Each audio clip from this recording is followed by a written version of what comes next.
I would like to begin by saying how much I appreciate your music this morning. It was very moving. Thank you. I believe that a congregation like this has specific purposes, that among these purposes are cultivating in the hearts and minds of people attitudes and beliefs and ways of understanding the world that strengthen them, that benefit them, that increase the presence of good in their life, that increase the presence of love in their life, that this institution is dedicated, among many other things, to being a place that manifests love in the world and manifests hope in the world for individuals, for families, for the church, and for society at large.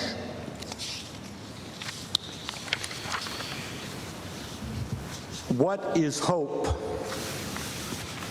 and what is it based on? For it is important that our hope be rooted in something that is strong. A tall, strong tree that lasts many, many years has deep roots. What are the roots of hope?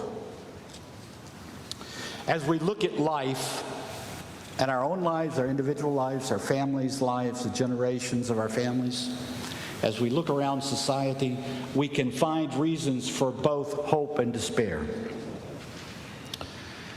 When President Obama was elected in 2008, I watched with my family the inauguration with tears flowing down my face, tears of joy. I thought the country had emerged from a dark place, that cynicism was dead, that competency in leadership was on the rise, and that the future looked marvelous. Then in 2016, and the presidential election of that year, a catastrophe occurred. And I, on more than one occasion, silently, if not outwardly, cried tears of despair. How could this happen? And so it goes. Daily life, history, society provides us with reasons to be hopeful or pessimistic. On one side is the endless wars, violence, injustices, indifference towards climate change, which speak volumes on behalf of pessimism. On the other side of the ledger, we see that human beings have developed great literature, great systems of morality and faith, that people like Gandhi and Martin Luther King Jr. have walked among us, and many more, that we as a species have fashioned systems of law. And my personal favorite, people still come to UU churches, all of which speak loudly in behalf of optimism and hope.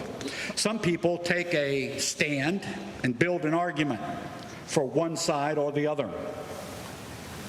In his 2018 book, Enlightenment Now, The Case for Reason, Science, Humanism, and Progress, cognitive scientist Steven Pinker from Harvard argued that the Enlightenment values of reason, science, and humanism have brought progress, and that health, prosperity, safety, peace, and happiness have tended to rise worldwide over time. That there is an upward trend in history, which he documented with many statistics.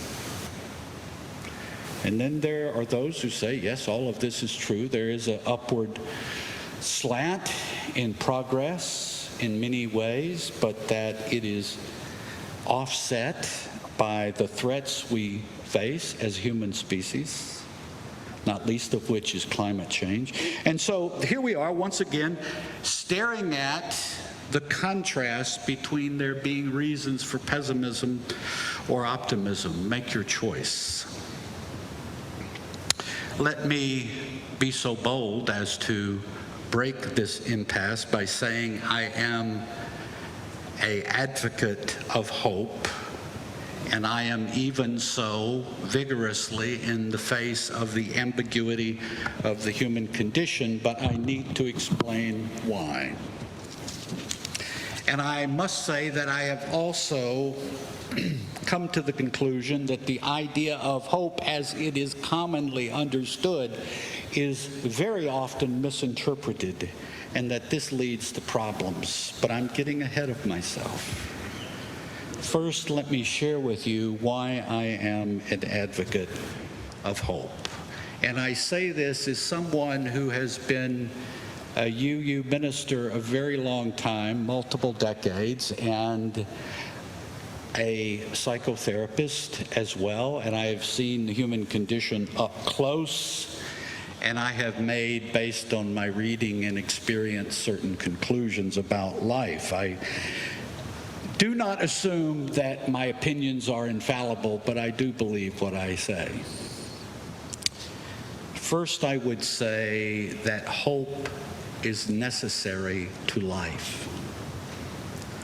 Hope serves life in a way that pessimism cannot. Indeed, pessimism undermines. We cannot live fully in the now unless we believe to some degree that we are moving towards something that is fulfilling and meaningful. We can endure as a species, as individuals, almost anything if we believe that we are moving by our actions and those of others towards something that is better, however better is defined. And we lose something very precious, very dear, very important if pessimism dominates our life. Second, without hope guiding us and animating us, we become vulnerable to the poison of negativity and to the prison of the phrase, "that can't be done." Without hope, we cease to live in any meaningful sense of the word as a center of intuition, will, and creativity. Our personhood is jeopardized by being drawn into cynicism and hopelessness. But these are background observations for what is, in my mind, the most important function of hope. And that is that hope creates possibilities that would not exist without it. This was acknowledged by the Reverend Dr. Martin Luther King, surely an agent of hope if ever there was, when he wrote, "Everything that is done in the world is done by hope." And it was acknowledged by Helen Keller, who fought against being a woman and being blind, had a lot to despair about, but she wrote, "Nothing can be done without hope and confidence." My friends, the future is not preordained. The future is not set in stone. But rather than being like an inert block of stone, the future is like a lump of clay. Like clay, the future has some degree of solidity in it that is based on everything that has happened up until this moment. Certain events are probable in the next moment. But the future, like clay, is not yet so hardened that it cannot be molded in some way, not always, but most of the time, and not without limits, but nevertheless changeable by our agency and engagement. When we get up from this gathering, each of you are going to make a decision about who to talk to or whether to talk to anyone or not. That is your agency at work, and it is always at work if we are aware of it. Also working in our favor is the fact that life is always changing. It is an evolving process. Hope is an awareness that waits for changes to happen, that will allow hope's aims to bloom.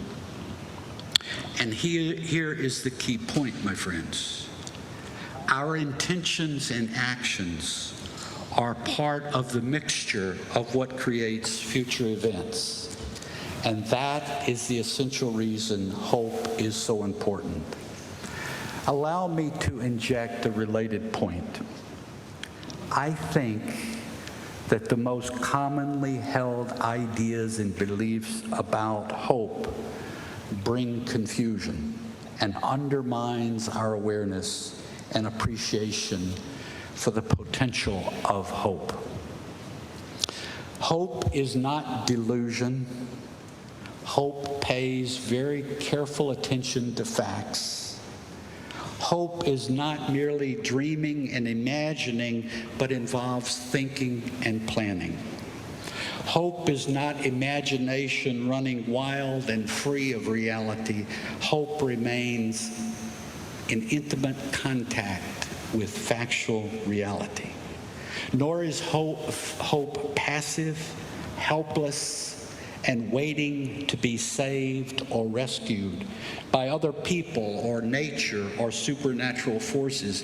There is a child within each of us waiting to be rescued and saved.